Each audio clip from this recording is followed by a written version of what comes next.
Tahimik lang kung umasta pero malupet pag gumalaw. Kilala bilang isa sa pinaka-unstoppable scorer sa NBA history.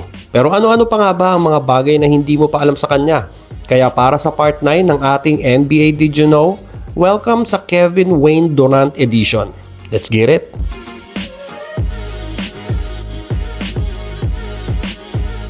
Alam mo ba na katulad ni Lebron, iniwan din si KD ng tatay niya nung 1 taong gulang pa lang siya. Kaya si Mami Wanda lang ang lagi mo nakikita na nakasuporta sa kanya.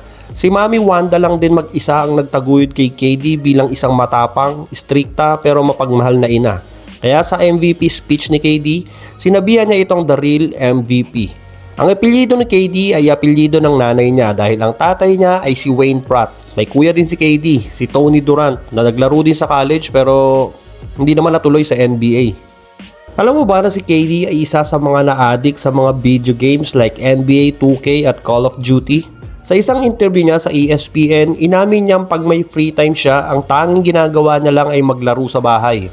At inamin din niyang hindi niya ginagamit ang sarili niya sa NBA 2K. Mas ginagamit niya pa daw si Lebron. Noong 2023, ginawa si Kevin Durant na playable character operator skin sa laro na Call of Duty, Modern Warfare 2 at Warzone 2.0.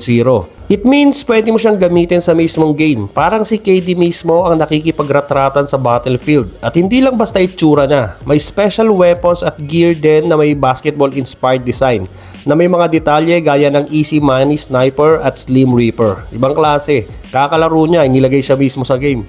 Alam mo ba na may hilig gumawa ng burner account si Kevin Durant?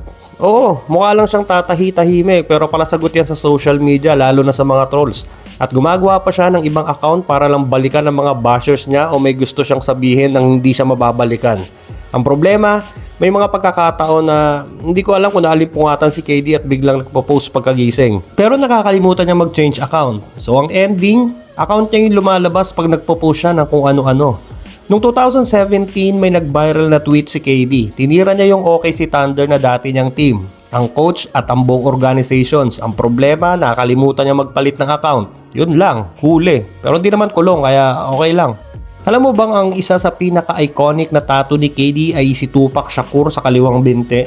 Pinilagay niya to noong 2016 right after niya mag-sign sa Warriors at bago ang Olympic season niya.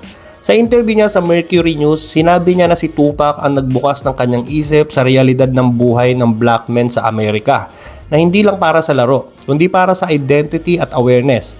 Kaya si KD, hindi lang puro bola ang iniisip dahil kay Tupac, naging mulat din siya sa realidad ng buhay, lalo na bilang isang black man sa Amerika.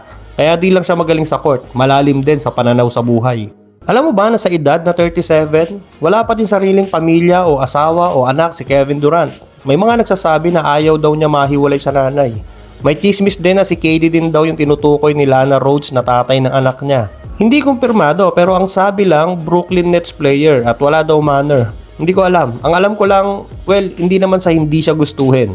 Si KD yung isang example ng nagmahal, nasaktan, yumaman. Dahil na-engage na si Durant noong 2013 kay Monica Wright, isang WNBA player. Pero hindi naman natuloy yung kasal. Ang sabi lang ni KD, hindi pa daw siya handa at hindi daw niya alam paano mahalin yung babae ng tama. Ay sus. Gusto din daw muna ni KD mag-focus sa karir at hindi pa priority ang pagbuo ng pamilya. Kung dito sa Pilipinas yan, 37 na, madaming pera pero wala pa ding asawa, malaki ang chance na masabihan yan dito ng alam na. Pero ano't ano pa man, ano man ang status niya sa pag-ibig, hindi natin may tatanggi. Si Kevin Durant ay isa pa ring living legend. 2-time NBA champion, 2-time finals MVP, NBA MVP at isa sa pinaka-deadly scorer sa kasaysayan ng liga. Paki-like ng video at paki-follow or subscribe na din para sa madami pang NBA kwentuhan.